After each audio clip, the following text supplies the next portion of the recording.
はい、こんにちは。多聞丸のカンコレ多聞丸です。本日は令和3年西方海域節分作戦、こちらの方の攻略をしていきたいと思います。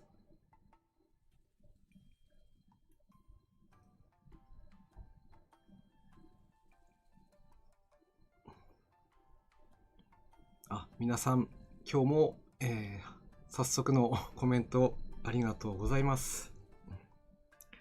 スクさん、カヌヤさん、そして空母9さん、こんばんはです。いやー、だいぶおめんさん、よろしくお願いします。久しぶりですね。はい。皆さんも、体調にはね、十分気をつけてはいるとは思うんですけども、いかんせんこの気温差がね、激しいものですから、だいぶ、今日も疲れました。ので、この配信ではね、まず元気よくやっていきたいと思いますので、よろしくお願いします。それでは最初に、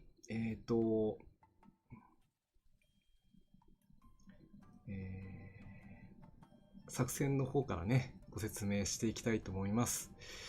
あと、今日はですね、リスナーさんからですね、スクさんの方からいただいた、静止画なんかもね、紹介していきたいと思います。そちらの方は、8時くらいに、紹介をしたいなと思っておりますので、よろしくお願いします。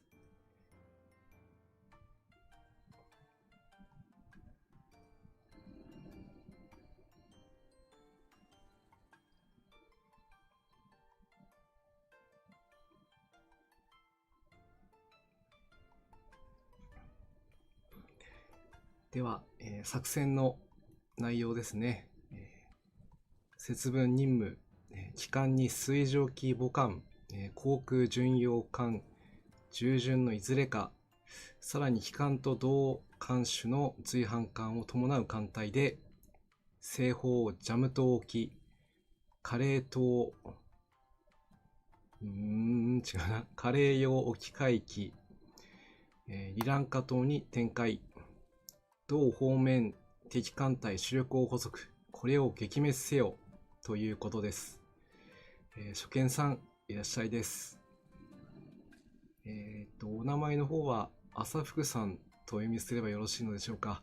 もし読み方、ありましたら教えていただけると嬉しいです。よろしくお願いします。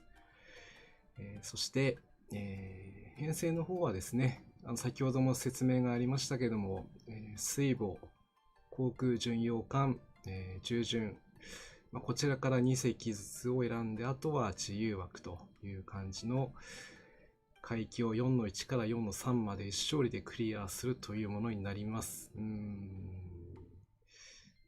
なかなか、編成の方をね、今回サムネにもさせていただきました、火山雲、そして、朝霜ですね、こちらの2人はもうメンバーとして選んでいます。あとのメンバーはこれから紹介していきたいと思います。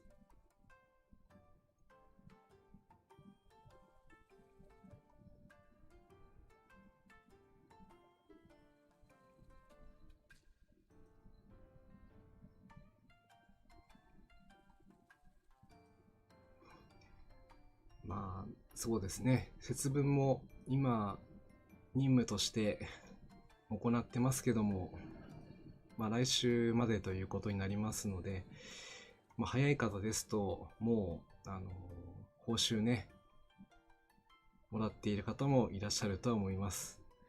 今のところ、私の方ですと、31個まで溜まっております。なので、交換はね、もうできる段階にはあります。こちらの方は今日ですね、任務が完了しましたら、一つ受領していこうかなと思いますので、よろしくお願いします。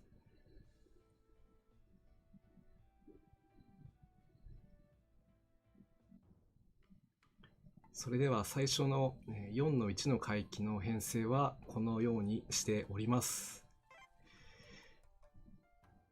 節分じゃね。節分もこの日清に任せておくんじゃ。日清水上機体発艦始め。水穂隊も続くんじゃ。おめんさん、後でまとめて交換する予定ですね。そうですね。多分、ギリギリまで集めたいと思ってはいますけども、今日は、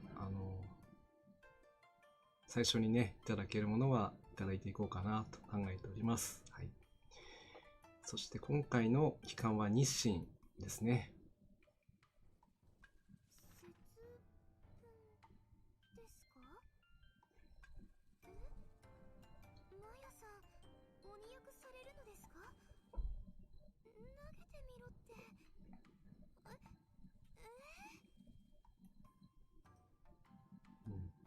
今、日清の方からも話がありましたみずほを伴っていきたいと思います。そうですか。装備薬がね。どちらかというと、母校もだいぶ、いっぱいになっちゃいますからね。装備なんかは特にそうだと思います。一応編成の方の、目的としては、先制攻撃をね、開幕で、どれだけ減らせるかが鍵となります。他の随伴艦といいますかメンバーは、遊軍も型の4艦、朝霜、早霜、秋霜、そして風雲になっております。それではね、早速出撃していきたいと思います。いや、ちょっと不安ではあるんですよね。この海域、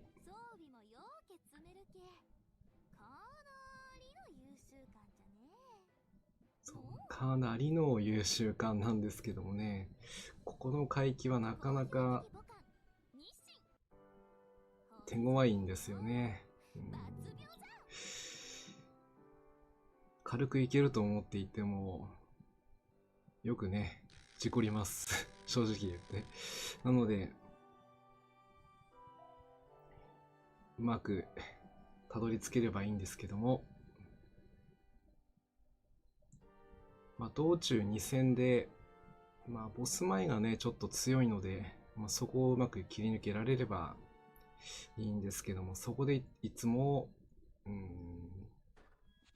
跳ね返されるという感じなんですけどね。では、幹部たちの活躍見ていきましょう。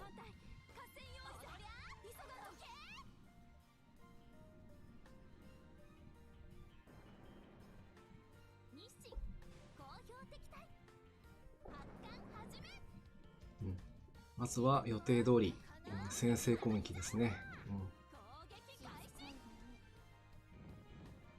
よし。秋霜も、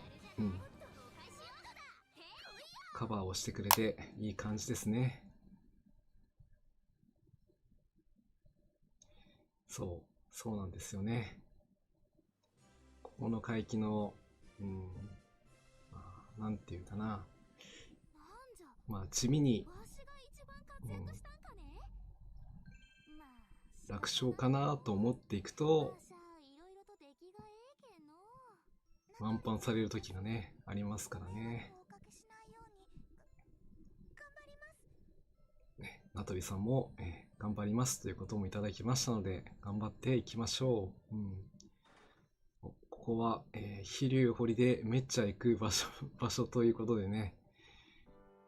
飛龍も、リアリティは南雲機動艦隊の中でも一番高い、赤城と同等ですが、なりますから、なかなかね、狙って取ろうとすると大変なことになりますので、まあ、周回ついでに行かれるのがよろしいのかなとは思いますね。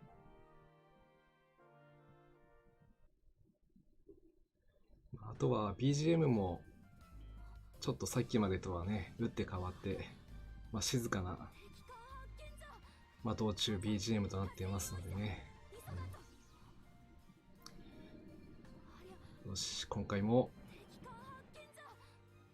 ちょっと残っちゃいそうな開幕かな。どうかな。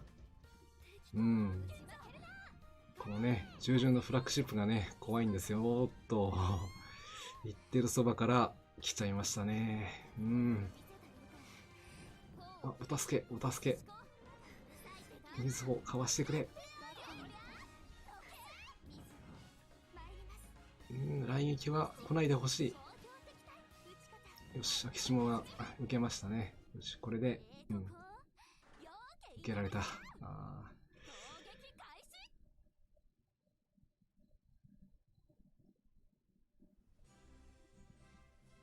やっぱりね、ちゃんと当ててくるとこうなっちゃうんですよね。わしが一番活躍したんかね。まあ仕方ないの。わしゃいろいろと出来がええけんの。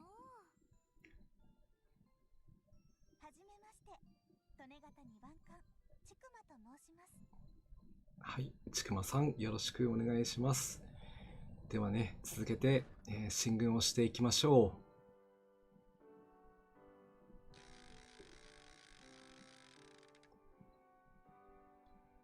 今回はすんなりいけましたね。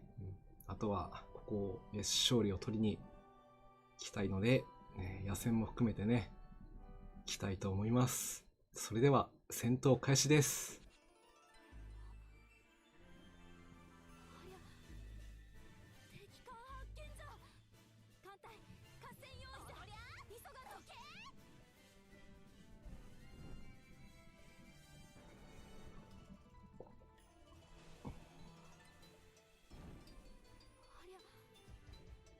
まずい。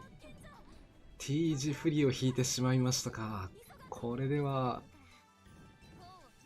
ヒル戦の攻撃力はね、もうだいぶ落ちちゃいますね。もう野戦で全員で行く覚悟で行かないといけませんね。できればもう一隻落としておきたい。どうだ。よし、あと2隻。これなら日清とみずほでやれるはず。惜しい。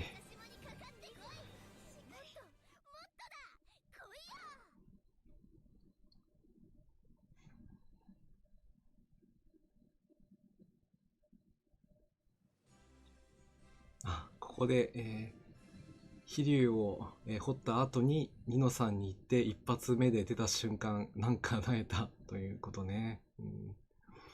そして来撃の刺さり具合で勝ったなとやったかなっていうのはね、フラグになっちゃうんであんまり言わないようにしてるんですけども、まあとどめは指下でしたね。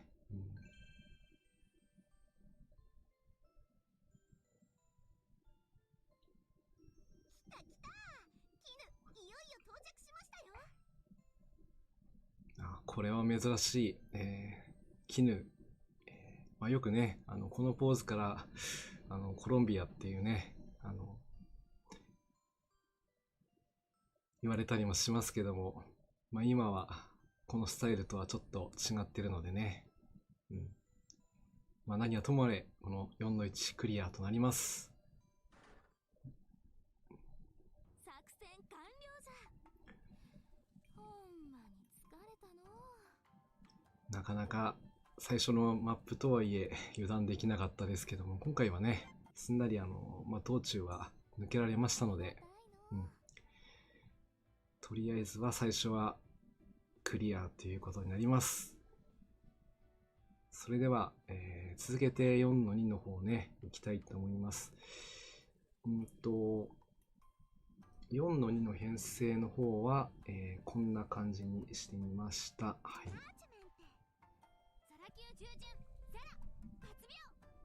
します。ポーラでしょ？はい、心配です。提督、一緒に探してくれます？うん、うん。いつもポーラのことを気にかける、ザラ姉さんですね。まあ、探してくださいということですが、ちゃんと隣に用意してあります。ザラ姉様、この行事は節分がでしょ？ポーラ、ルーマさんに聞いて。エホロールフェス？本当に？なんという発音でしょうね。このポーラって子は、まあ、皆さんもよく知ってる通りの、まあ、一番お酒が好きというね、キャラ付けされてるわけなんですけども、時折セリフがね、棒読みになる時があります。まあ、先ほどもね、節分の語尾がね、なかなか真似できない発音をしてくれますので、面白いですね。そして、先ほどから編成の方を、アキシモはそのままですけども、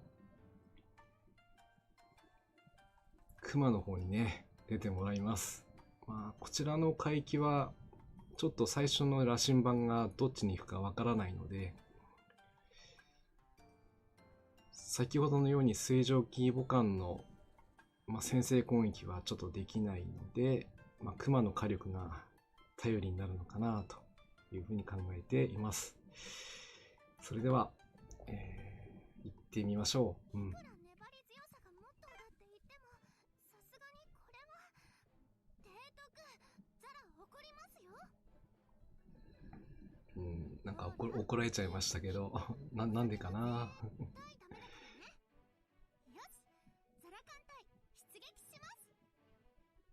やはりお酒のことを言及されますね。でもね、いや、羅針盤でこっちのルートに行きますとちょっと手強くなっちゃいますね。道中参戦しなくちゃいけないんで、まあ、抜けてくれればワンチャンといったところでしょうか。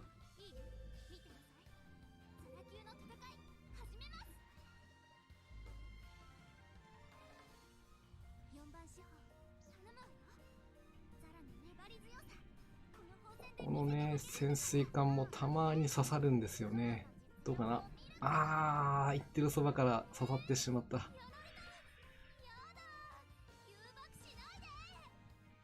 もうね、こういうことになることは、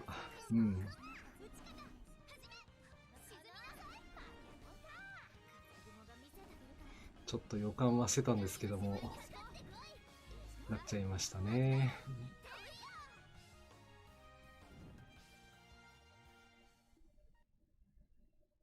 はい。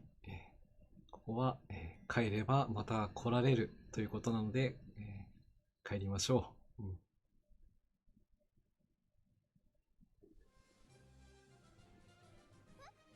ラが一番ですって？グラーチェ、もらっておくわ。はい。それでは、撤退をします。はい。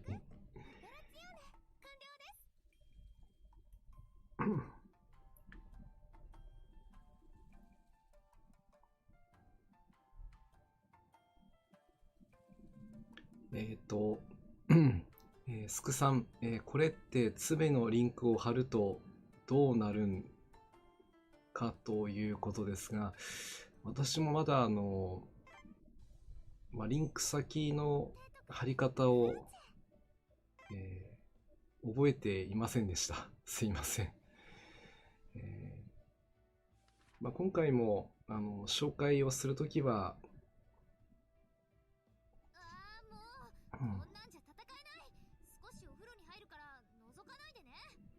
出力しているこの、ファイルの方で、画像の方をね、取り込んでますので、そちらの方からアップしようと思っています。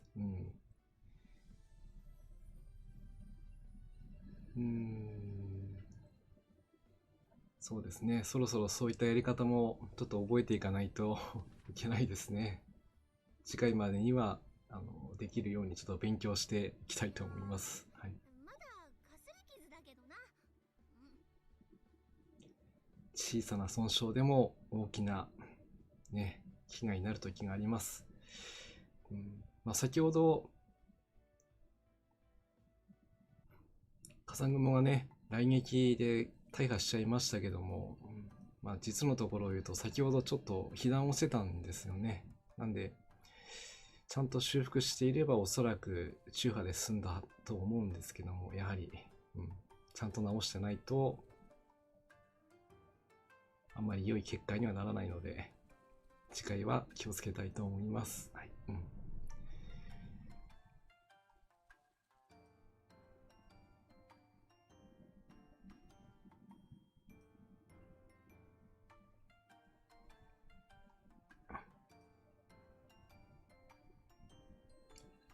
最初でね、被弾をしてしまうとちょっと疲労の方が残っちゃいますので、ちょっとだけね、休憩をしてから、続けて出撃をしていきたいと思います。その間に、どうしようかな。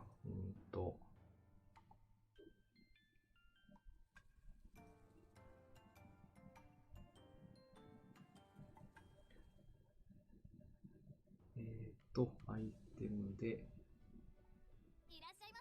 違うか。違う。今回実装された家具はだいぶ取ったはずなんですけど、あと取ってないのは、これはあれか。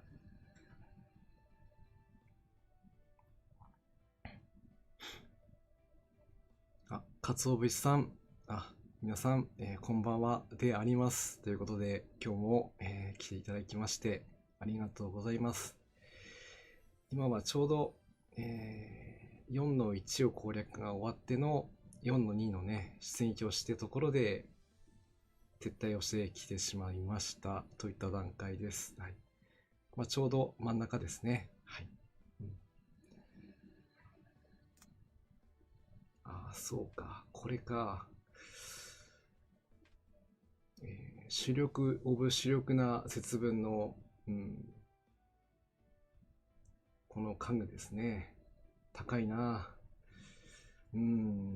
で、もう一つが、みかんと特注鎮守府ちゃぶ台。これも、高いな。これ、はは。最近こういった家具がね、非常に高い設定が多いのでね、だいぶコインも削られてきてますから、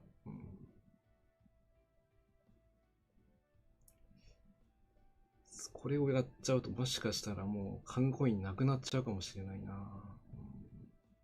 これはちょっと後で考えましょう。他の家具も見ながらやってみようかな。窓は特には問題なくて、あと装飾も、いいかな。これは、節分和ひょうたん。これも高いですね。高めの設定になってますね。そうですよね。ダイナミック割引の前提のお値段ですもんね。そして、解剖館の節分作業棚ですね。福は内。でもみんな手の込んだギミックがなんかあったりとか、して、どれにしようかな。どれか一つは取っておきたいな。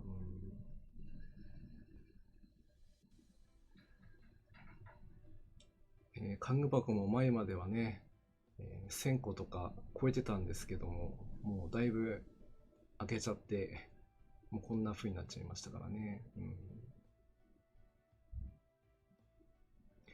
でも使わないよりは使っていった方がいいですから、どうしよう。これを10個開けると7000で、半分開ければ753、3万5千か。よし。半分分けよう。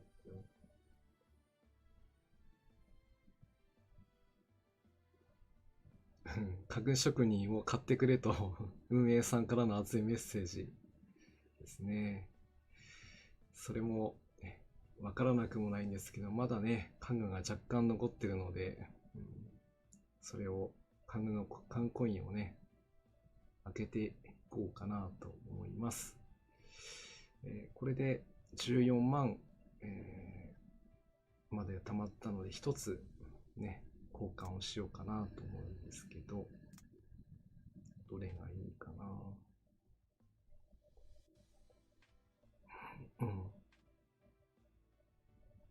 あ、鮭さん、こんばんはです。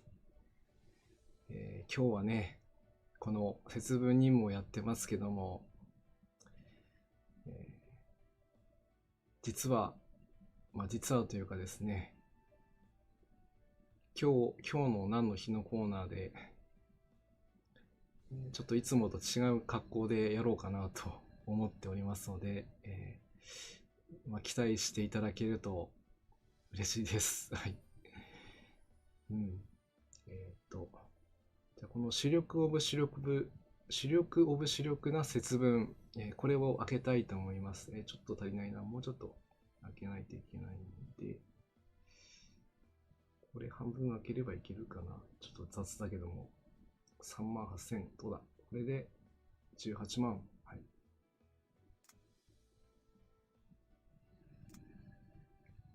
それではね、缶コインを、18万で交換します。はい。早速、設置していきましょう。いや、そろそろ、家具職人使わないと買えなくなりましたね。もうこれで。はい。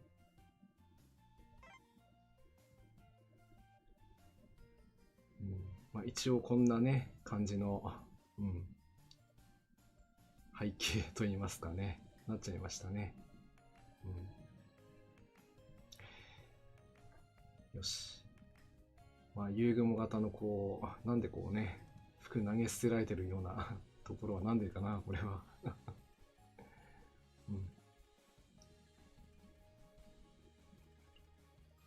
そして、このガンビアベイのね、お面も投げ捨てられてますしね、どうなんだろうな。と言ってる間に、お時間になりましたね。8時になりましたので、スクさんからね、いただいた背景が、お披露目したいと思います。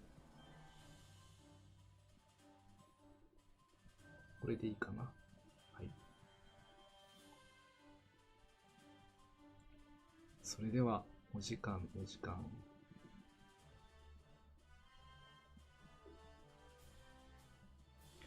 そうですね、もうそろそろ正月から月が変わるなんてそんなはずはないと思いたいんですけどもね、もう。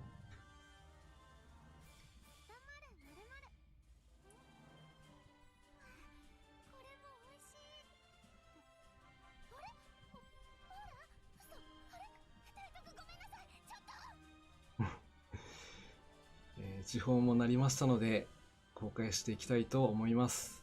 では、どうぞ。はい。こちらの、静止画をね、いただきました。どちらの二光線、笑顔はね、すごい、楽しそうで、とても嬉しくなります。そして今回ね、笠具も選んでますのは、この静止画をいただいたので、ぜひね、笠具も出していきたいなという思いで出してみました。あとはこの今着てる笠雲が着てる服ですよね。こちらの方、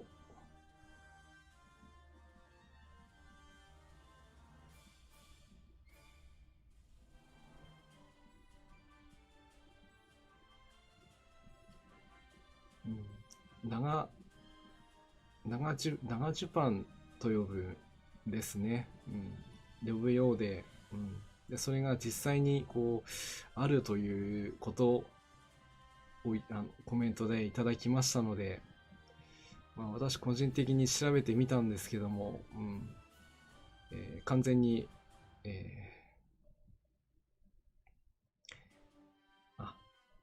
そうですね。スクさん、風雲は完全に、飛竜つながりということでね、この風雲の、髪飾りですね。これは飛竜の、お揃いと言いますか、形見ではないんですけどもね、そこを表しているというところがとても、印象的なところがあります。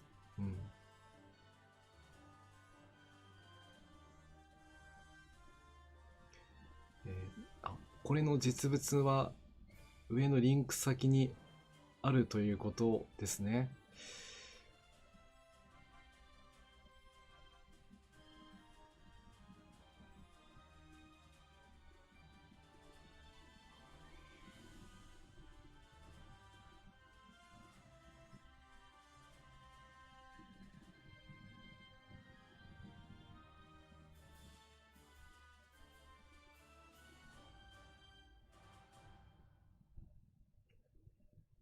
そうですか。ちょっと今すぐ皆さんにお見せしたいところなんですけども、ちょっと操作がうまくできておりません。申し訳ありません。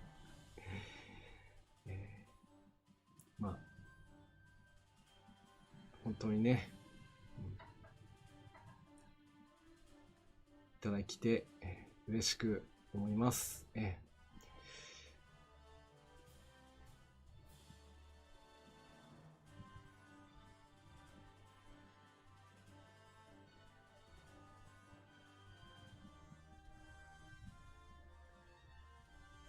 サイトの方が一緒であればいけるかもしれない。ちょっと、じゃあ開いてみようかな。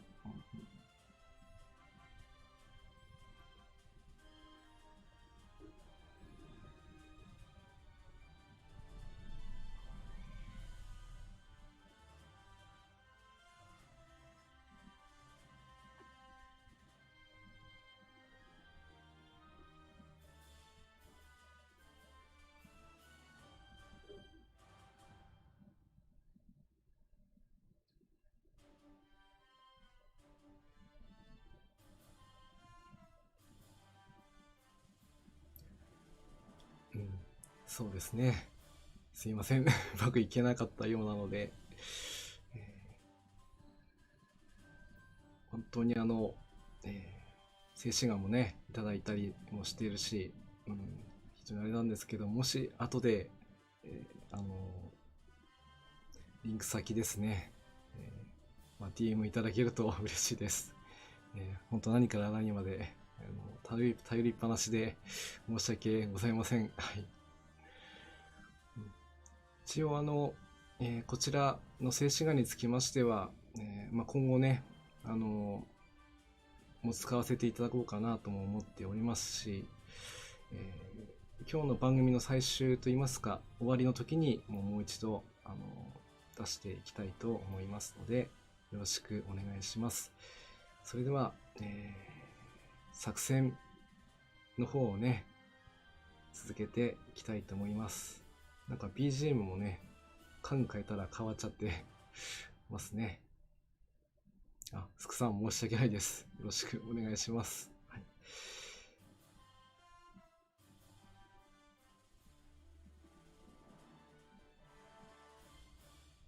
それでは、ちょっとね、画面の方を戻していきたいと思います。はい。じゃあ続けて、今度こそね、カレーを突破をしていきたいと思いますので、カンムサチの頼りっぱなしにされるのは仕事でも同じだから別にということで、いやいや、まあこういったこともね、勉強になるので、私も次回までにはもうちょっと、使い方を覚えていきたいと思いますので、よろしくお願いします。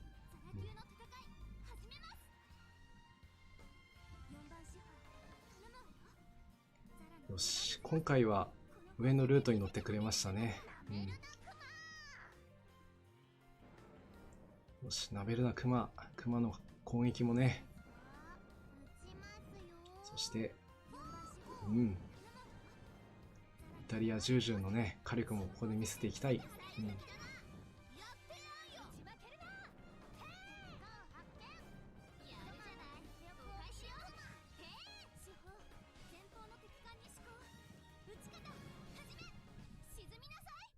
よかった今特にはねまああえて言わなかったんですけども、ここのね最初のポイントがさっきも事故りましたけども、ここも事故るんですよね。怖いんですよ。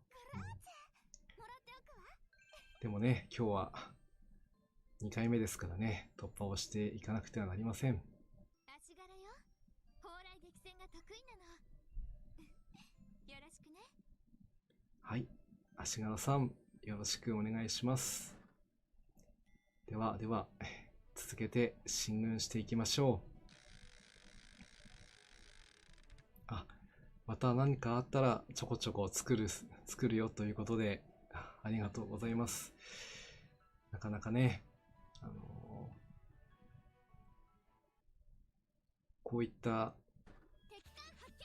まあ、配信は配信でまあ、覚えることもあるんですけども、まあ、静止画とかね、まあ、動画とかもそうなんですけどもね、こういうのっていうのはなかなか覚えていっても、まあ、それがいいものになるかどうかというと、それはもうみんな、まあ、考え方というかね、やり方が違ってくるのでね、何一つ同じものにはならないということがね、あります。はい。朝福さんとお呼びしてよろしいですね。クマ飼いに可愛いですね。うちのクマはまだ練度が足りないということですね。クマはね、まあ、私もこれ始めた時の、まあ、早い段階でね、まあ、軽順として主力として長らく活躍してもらってたんですけどもね、まあ、その後実装された海二艦に押される形になってしまって、まあ、遠征任務がほぼ、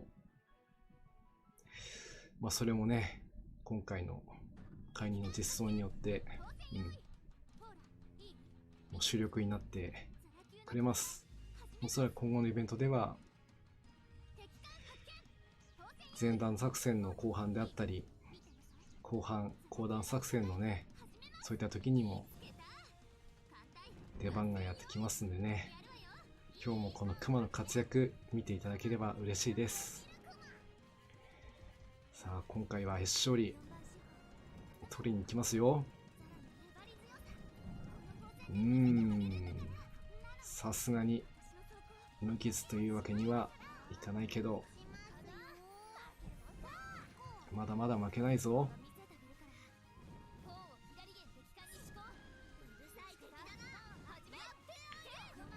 矢作買いに何レベルくらい求めるかどうかということですね。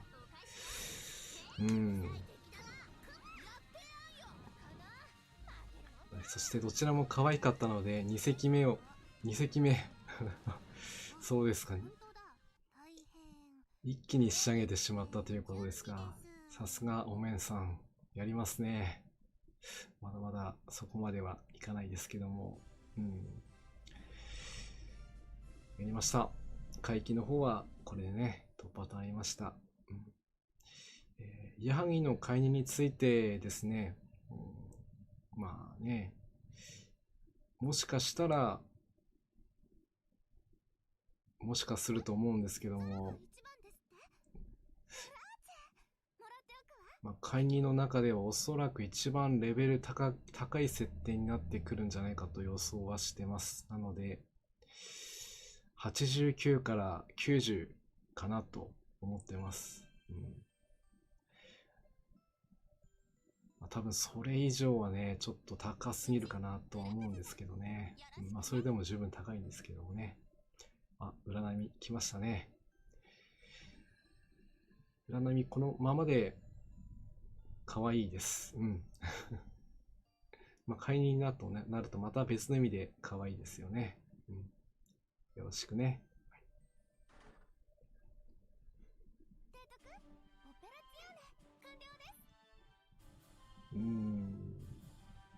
ちょっと予想とは違いましたけどもね。そうですね。能代今限定でドロップする、大型建造だけだったのがね。そうなると、確かに、さらにその斜め上を行って、同時実装ということもね、それはさすがにどうかな。難しいか。あの時睦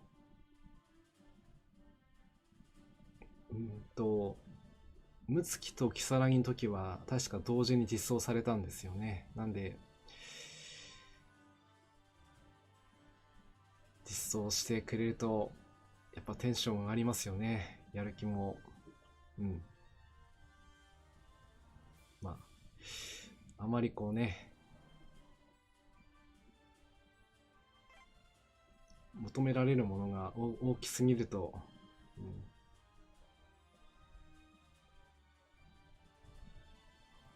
ということも考えられますので、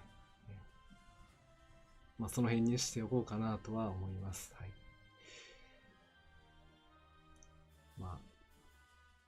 おそらく一番早い情報としては、来月のコンプティークあたりにその情報なんかはね、出てくるのかなというふうに思いますし、そして、帽子では阿賀野の2番艦が先だと言ってましたね。そうですね。でもそうなると、阿賀野の1番艦はどうしたものかとなっちゃいますね。阿賀野ネームを忘れないでくださいという思いも出てきます。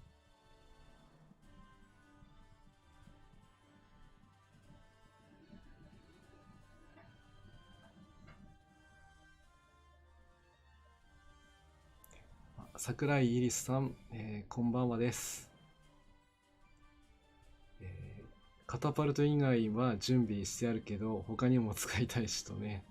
それはあえて私今言わないでおこうと思ったんですけどね、そのカタパルトとか来ちゃうとね、ゴトランドの件もあるので多分あるかなとは思ってたんですけども、それやっちゃうと、みんながね、みんなでもともとちょっとドロップする感ではないからというのもありますから、任務でまた新たな任務でね、配布してくれればいいと思うんですけども、阿賀のねは絶対痩せてからなんていうことはね、もっと誰かが来たようだと言ったことになっちゃうんでね、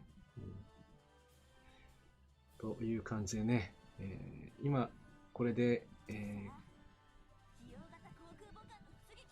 任務の方がね2つ攻略できたことになったのが違うな、なったかな、大丈夫かな、いいですね。80% ね、なりましたね。航空巡洋艦にはならないと思いたいので、おそらく戦闘商法は求められるとは思います。あとは、開発資材をちょっと余計めに設定してくれればね、商法買い2でカタパルト。ね、商法もね、もうちょっと手こ入れしてくれるとね、いいと思うんですけども、まあ、1000級の空母ということではなくて、この際も護衛空母とかね、輸送連合艦隊で活躍できる、そういった立ち位置にもしていただければ嬉しいなとも思うんですけども、どうしてもね、私立のこともあるので、でも可能性としては期待をしたいところです。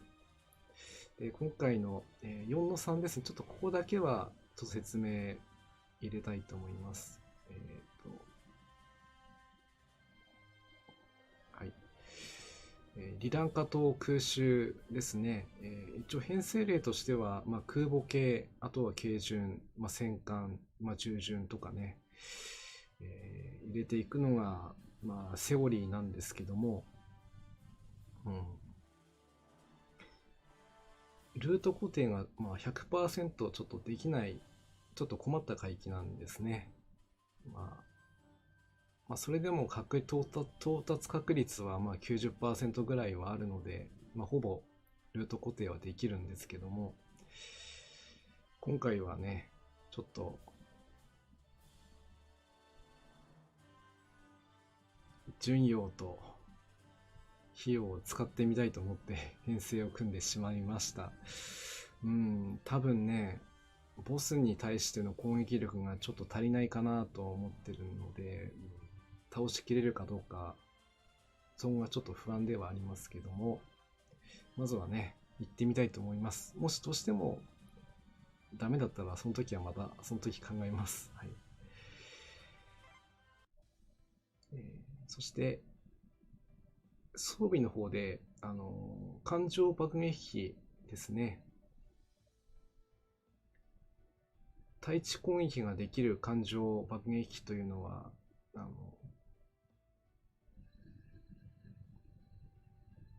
種類がね、決まっています。姿勢南山。この子は、対地攻撃ができますので、装備しております。その他に、巡洋にも、水星12型、3号爆弾搭載機ね。こちらも対地攻撃が可能になります。これがないと、言ってみれば、普通にこうね、来撃するだけという感じになるんですけどもね。そしてね、あとはここから先は対地攻撃になるので、ロケランをね、積んでいきたいと思います。はい。いいじゃない。好き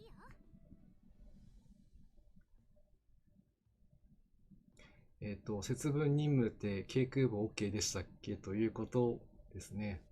ダメだ。これお面さん、ありがとうございます。そうか。水母と航空巡洋艦と従順でしたね。すいません。間違ってました。そうか。軽空母では達成できない。なんてこった。となれば、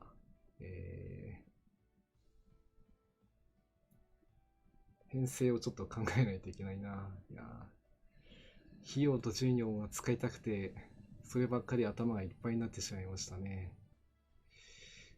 どうしよう。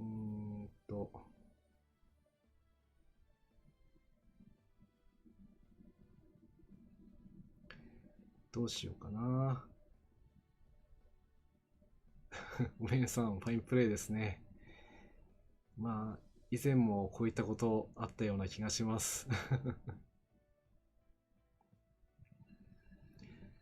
これがあるのでね、だいぶ編成がこう、迷うんですよね。ここは無難に従順を入れるしかないな。となれば、従順を2隻入れて、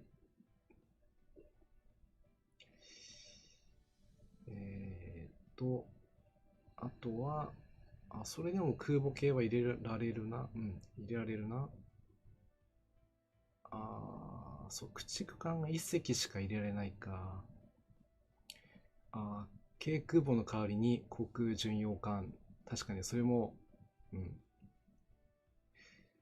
入れることも可能ですね。でも今日は、重量編成で裏から買い回るから楽かとパパッと組んでおしまいと。いや、皆さん、いろんなご意見いただいてありがとうございます。よし。いや、ちょっとね、今回は、風雲と朝霜でね、来たかったんですけど、清霜もね、ぜひ使ってみたかったので、最後のだけは、風雲と朝霜にはちょっと下がってもらって、従順を2隻、機関と随伴艦にしていきたいと思います。で、誰にするかだな、ここは。どうしようかな。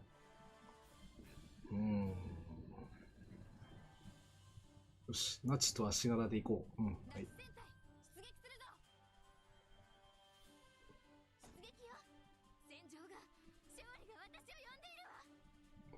スクさん、じゃあ5の5行ってくるということですね。拡張作戦、いってらっしゃいです。はい。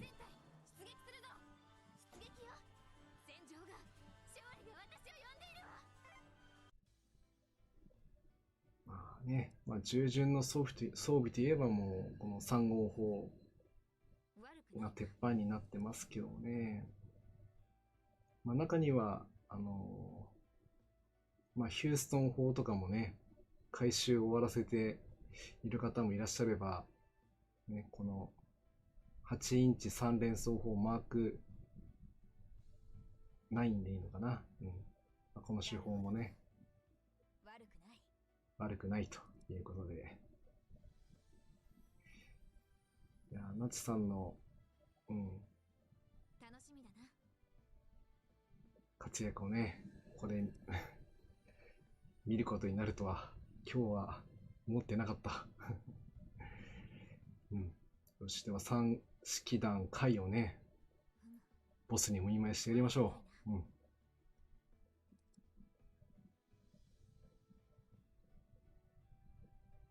大丈夫かな。道中がちょっと不安になってきたけど。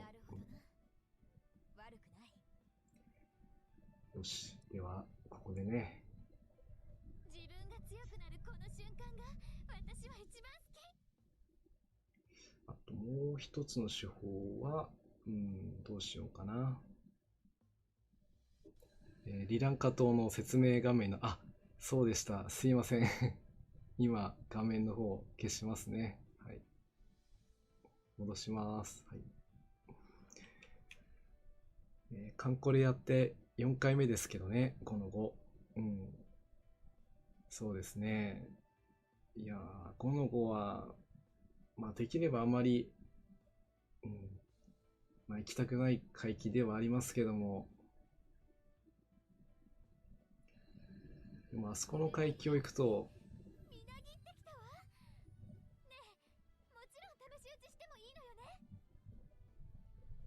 通常のね、戦闘とはちょっと違う戦いをすることが、できます。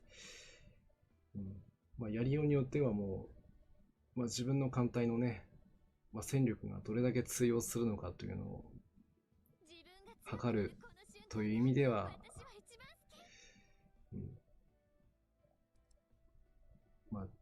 実験ではないんですけどもね、修練をしに行く場所としてはいい海域だと思います。ただ、ちょっと敵がね、だいぶ強いんで、しっかりね、準備をしていきたいですね。そうですね。支援も必要ですし、できるだけね、キラ付けもしていかれないとね、それをやってもなお難しいといった部分があるんで、まずはブーン今日来ます。はい。自分のとの戦い。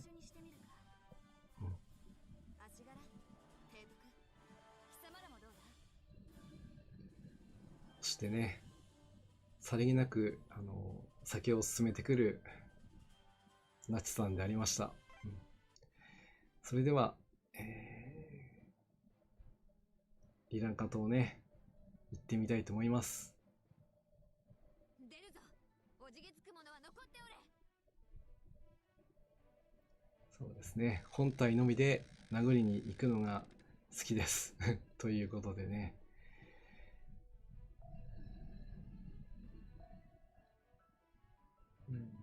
まあ、正直急増で組んじゃったんでね、ルートちょっとどうなるか分かりませんけどね。第二次サーモン回帰はね、いつもコテンパンにやられてますということですけどもね、でもね、あそこはどんなに準備してどんなに連動を上げてもクリアできる時とできない時との差が激しい、まあそういった時ですね、ありますよ。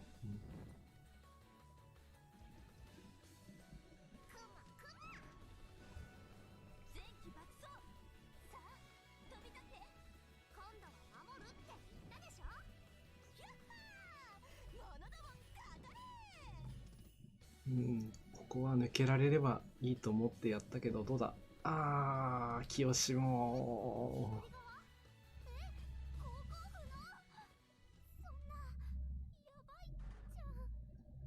いやー、カンコレうまいな。ちゃんとね、弱いところをね、攻めてきますね。そうですよね。ストレートか沼しかない印象ですね。少ない時はサクッといくんですけどもね。まあね、ダブルレキューが出た時は、まあ半分諦めモードになっちゃいますけども、でもね、火力を上げてくれば、まあそれだけで倒せる場合もありますからね。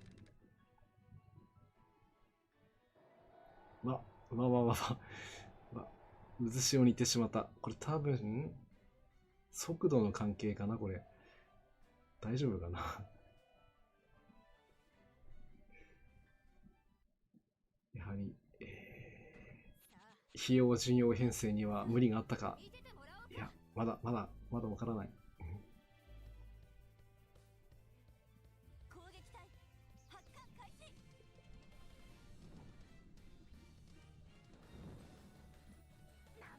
大丈夫だ。この艦隊はまだまだ戦える。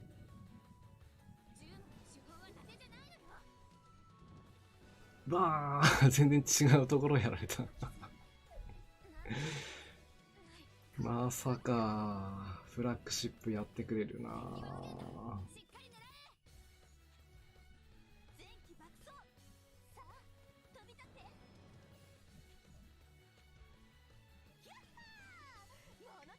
まさかね、ラチさんを狙ってくるとは思いもよらなかったな。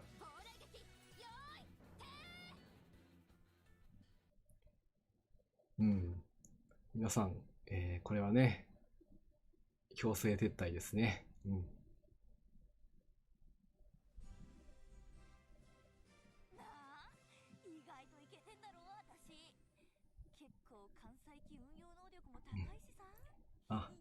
それたドンマイでちということでね。まあ、これが、リランカ島のね、恐ろしいところです。はい。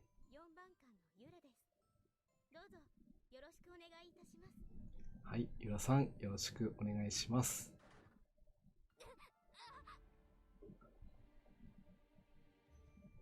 もう、帰りましょう。帰ればまた来られる。はい。さて、今回はね、ちょっと、予想よりもやっぱり手強いですね。おそらくらうん入るね。高速編成にしないと、なんかダメなような感じがするので、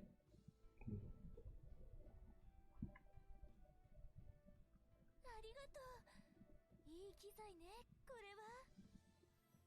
次は、艦隊をね、高速化していきたいと思います。もう意地でもね、戦力を発揮できます。もう費用順用で今回は行くんだと。意外と私やるからね。大丈夫かなこれで。よし。かっこいいな。自分に惚れそうだよ。あとは、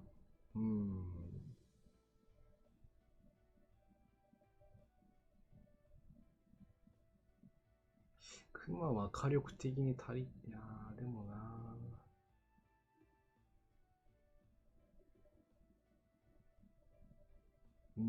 大丈夫だな。大丈夫かな。ちょっと調べてから行こうかな。情報は大切ですので、ちょっとチェック。はい。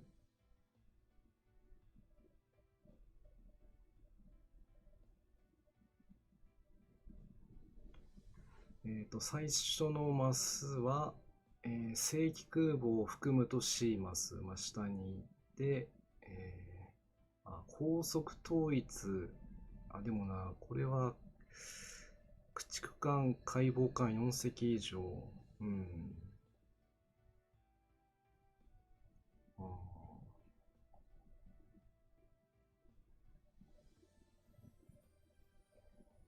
水母2隻、駆逐2隻、戦艦1隻、正規空母1。なるほど。それでもうすべて4の1から4の3までいけるということですね。そうなると、やはり費用順用では、ってなっちゃうのか。これでいったらどうなるのかな。イリスさん編成調べていただいてありがとうございます。でももう一度だけね、行かせてください。これでダメだったら、今ね、ご提案された編成に切り替えます。だいぶね、柔軟に対応、機に臨み、変に応ずというね、言葉にある通り、あまりね、状況に、即した行動をしていきたいなと思います。それにね、確かにキラ付けもね、必要になってくるんですけど、当初の計画とは違う展開になっちゃったんでキラつけてなかったんですよね。どうなるのかな。最初のところが、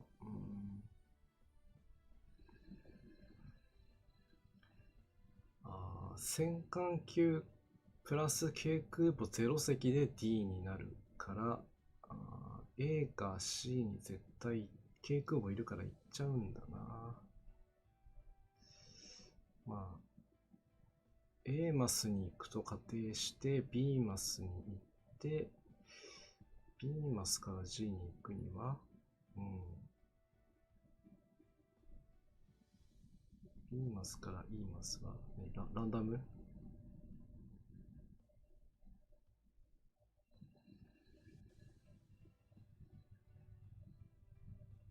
純陽さんが嫁勘なんですねってね、いうことでね。いやー、今回はね、ちょっとビビビッと来たってわけではないんですけども、この商船回想空母、純陽ですをね、費用もそうなんですけども、決して正規空母に劣っているというところは劣ってるんですけども、搭載機数とかね、すごいバランスが取れてるんで、使っていきたいなと常々思ってるんですけども、弱点というか速力が、ネックになってどうしても、出られないということがね、ありましたね。メモが見つかったということでありがとうございます。高順に、空母に、雷獣1、軽獣1で裏から回るルート。なるほど。空母2を使えるということですね。高速設定。しかし航空巡洋艦。よし。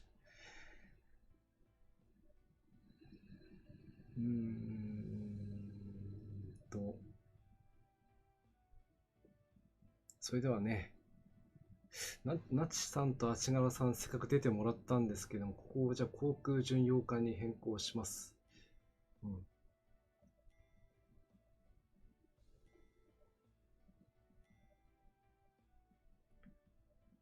羅針盤に苦しめられるようならどうぞということでね。航空巡洋艦は、利根と千曲まで行きます。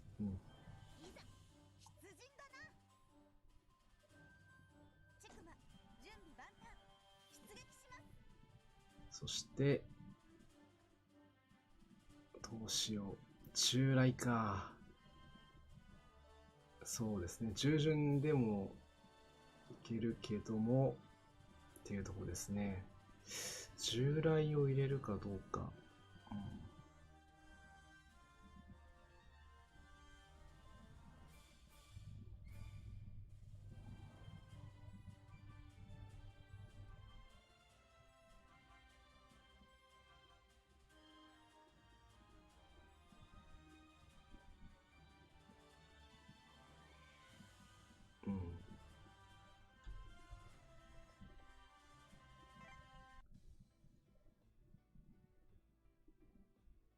でもまあこうやって、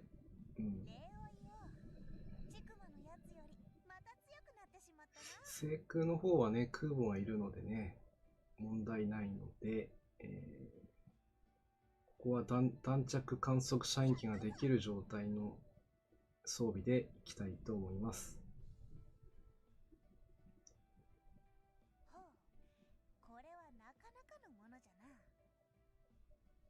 で、ちゃんとね、機銃も装備して、私だけ大事にされては姉さんに怒られてしまいます。嬉しい。トネ姉さんに報告しないと。ね、トネ姉さんは隣で見ていますよ。やりました。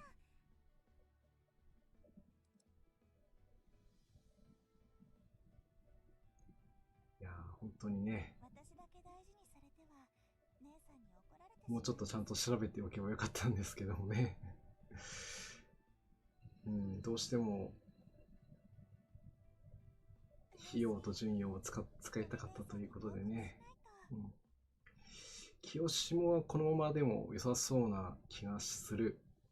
気がするだけです。はい。よし。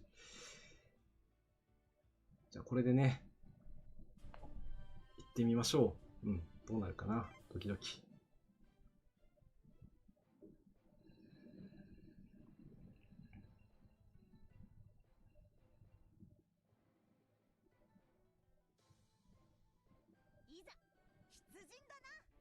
いや、桜井イリスさんの編成もね、すごい優秀な構成だと思いますので、そちらは来週、使わせていただきます。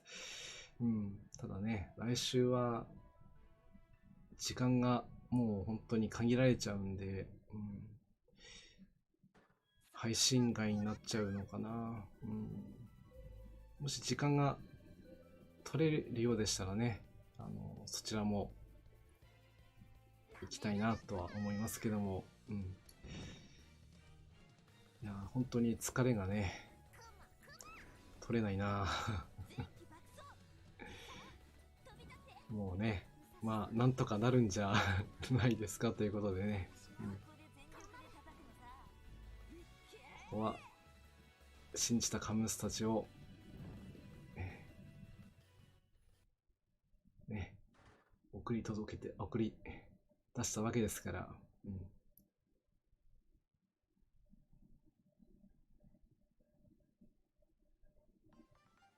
うん。よし、今回は最小限の被害で食い止められましたね。どう？これが実力だって。そろそろ戦艦にしてくれてもいいのよ。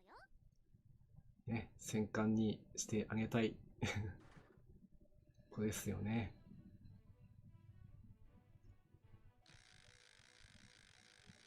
あ、無理なさらずにということでね、ありがとうございます。はい。そこら辺はうん、自分の体ですから、うん、きちんとね、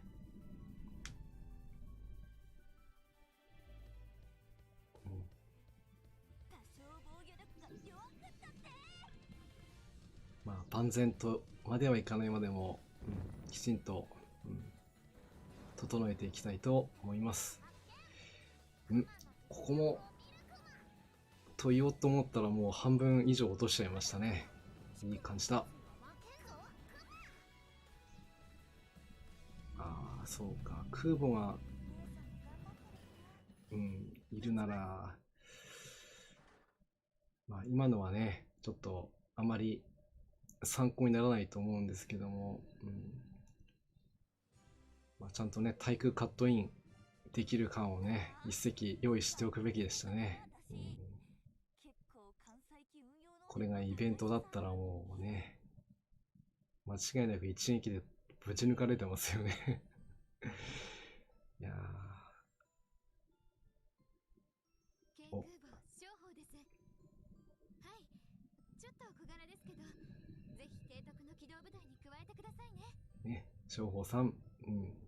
まあ、先ほどもね、ちょっとね、研究しましたけども、まあ、随法、商法、そして劉法のね、三姉妹、いつかはこの三姉妹で、うん、出撃してみたいなと思います。うん、まあ、一応ね、すべてのカンムスに、解任になる可能性がありますからね。うん。さあ、道中の3戦目、ここを乗り越えられれば、乗り越えられる、乗り越えるぞと。さあ、相手はどうだ？なんとも微妙な先生だけども、抜けられるかなこれだったら。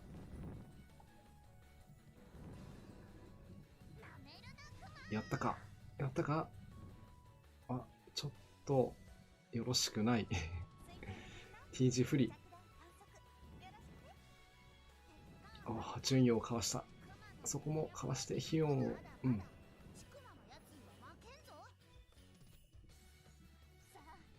さあ、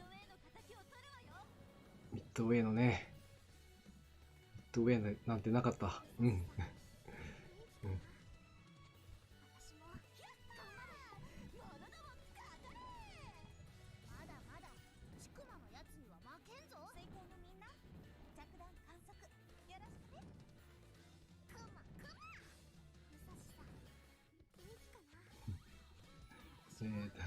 サミダレと鈴風、それ、おいどらに言えるとね、いうことでね、あまり、うん、その状態にはならないようにね、していきたいですね。うん。なあ、意外といけてんだろ私。結構関西機運用能力も高いしさ。ヒンとね、順位をここでも活躍していきます。うん。ごきげんよう。徳型駆逐艦綾波と申します。ね、綾波も、今日も元気ですね。うん。前回はね、活躍するところがなかったからね。まあ、そんなの言ったら、日本史壊れて仕事がとんでもないことになるから、マジで NG ということでね。うん。行きましょう。うん。ここは、また別の世界線に生きてはいるとは言っても、うん。そういった状況を乗り越えて、きたわけですから、今日もみんなで乗り越えていきましょう。では、単獣陣で戦闘開始です。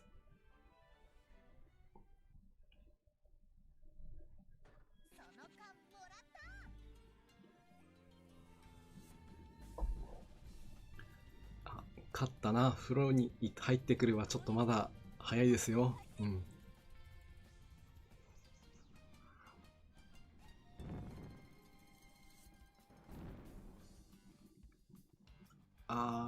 クマちゃんが最初から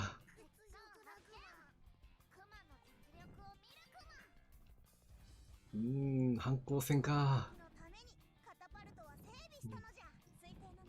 でもね、お面さんの、編成でね、ちゃんとボスまで到達できました。あとは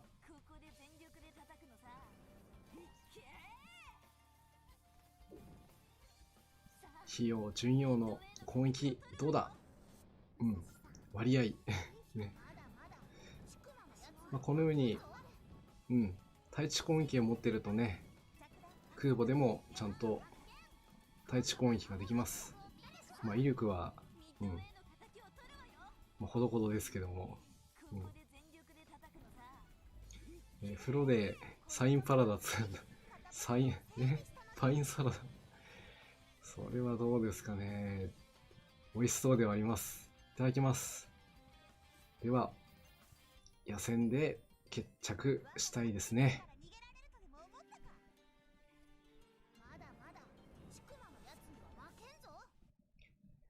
そして最後はトネ姉さんがね、決着をつけてくれました。いや皆さん、ご協力ありがとうございます。だいぶ、時間かかっちゃいましたけども、無事に攻略できました。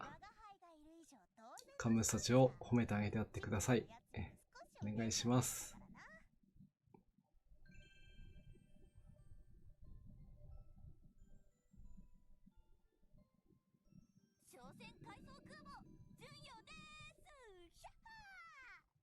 そして、14さんでした。ヒャッハーですね。やりました。やりました。おめこめありがとうございます。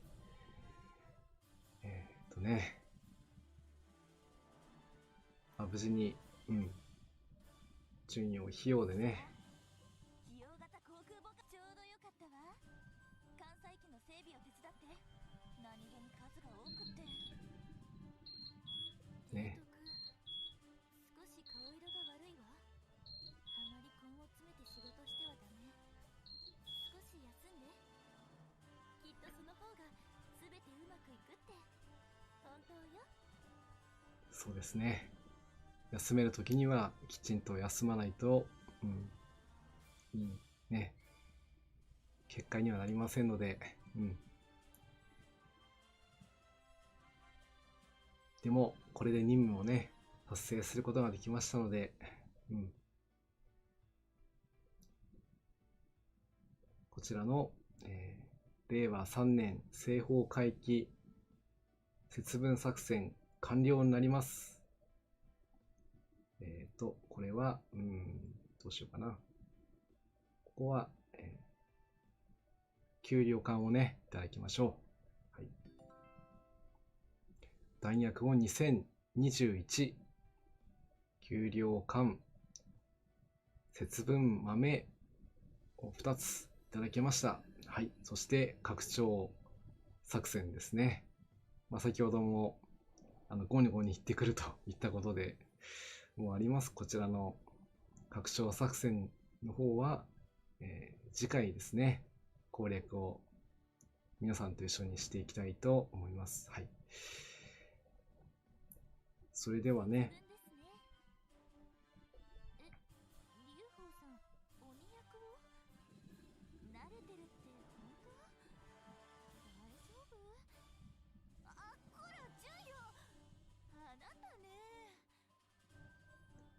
何やら軽空母のカンムスが鬼役になってるようですね。劉邦。うん。あの子も運が高いですからね。きっと、逃げ切れるでしょう。うん。ね、そして今日冒頭にもお話した通り、こちらの豆を使って、アイテムを今日はゲットしていきたいと思います。そして宝生さんが、見ているところで、この飛竜をね、いただいていきたいと思います。4式重箱獲得しますか？開発資材が55、OK です。豆を投げる。はい。これで、飛竜をゲットできました。うん。きっとね、今後活躍してくれるでしょう。はい。そして豆はあと4つ。うん。なんとか、あと20まであと16個か。頑張ろう。はい。それでは、任務の方がね、攻略できましたので、今日の、今日は何の日コーナーをやらせていただきたいと思います。あ、飛竜多めありがとうございます。じゃちょっと用意しますね。はい、一応ね、両方取れるという目的で、頑張っていこうとは思っています。そうなると、来週がね、ちょっとかなりタイトなスケジュールになってしまうんですけども、そこは、やれる範囲内で頑張っていきたいなと思います。はい。それではね、今日はちょっと記念日ではないんですね。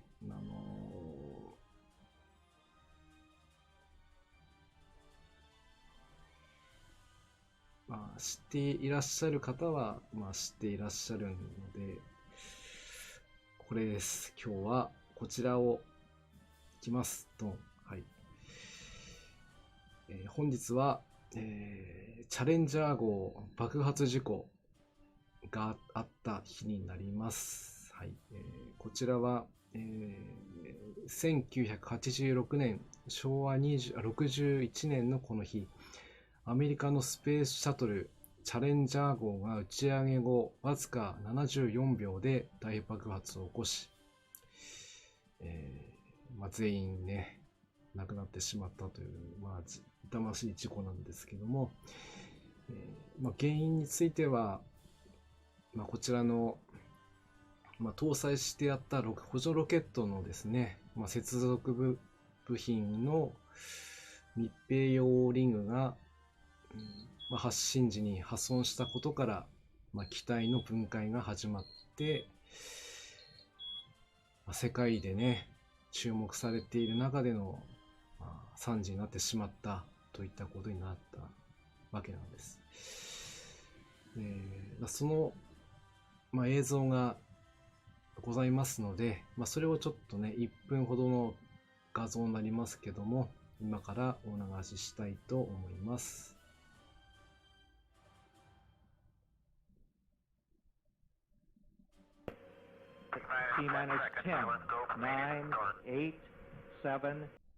はい、というね、こういった、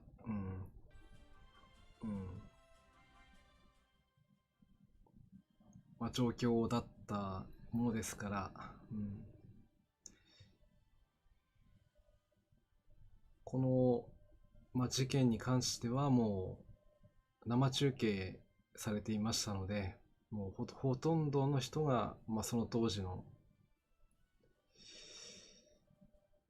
知っているということになります。で、この事故の夜にですね、レーガン大統領、当時の、ホワイトハウスの大統領の執務室から、チャレンジャーの事故に対する国家としての、弔辞を述べられました。文面はこのようになります。私たちは彼らのことを決して忘れない。最後に彼らを見た今日の朝、旅立ちの準備をし、手を振ってさようならを言い、そしてぶっきらぼうな地球の表面から滑り落ち、神様の顔に手を触れたことを、このように、弔辞を述べられました。そしてその後に行われました、ジョンソン宇宙センターで行われた追悼式の、出席した時の、コメントがこのようになっております。我々は、星へと向かう際、時として力及ばず、道半ばにして果てることがある。しかし、我々はその痛みを乗り越え、さらに先へと進まなければならない。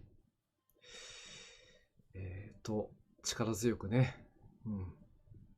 述べられました。このこともありまして、一旦ね、こういったスペースシャトル打ち上げに関する事業は一旦停止になって、徹底的にね、事故の究明と再発防止に、取り組んで、今日に至るということになっております。今日はちょっと普段とは違う、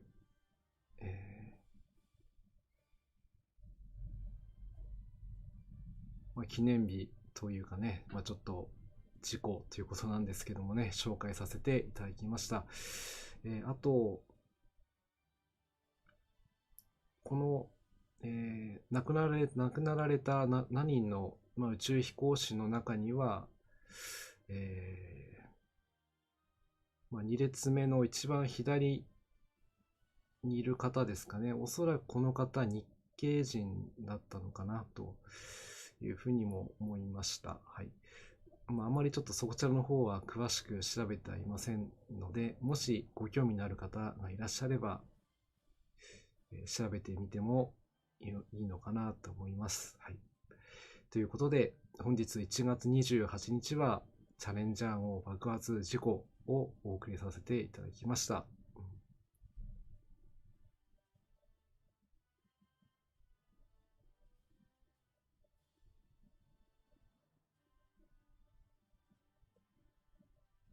はい。ということでね、今日も、最後まで、お付き合いいただきましてありがとうございます。今日はちょっと番組の中でもご紹介しましたマスクさんからいただいた、こちらの静止画を見て皆さんとお別れをしたいと思います。本日もご視聴いただきましてありがとうございました。次回は、同じ節分任務の、全力出撃バージョンですね。こちらの方の配信をしていこうと思います。また、準備が整い次第、Twitter 等でね、ご案内をさせていきたいと思いますので、次回もよろしくお願いいたします。本日もご視聴いただきましてありがとうございます。また次回も、見に来てください。よろしくお願いいたします。それでは失礼いたします。じゃあね。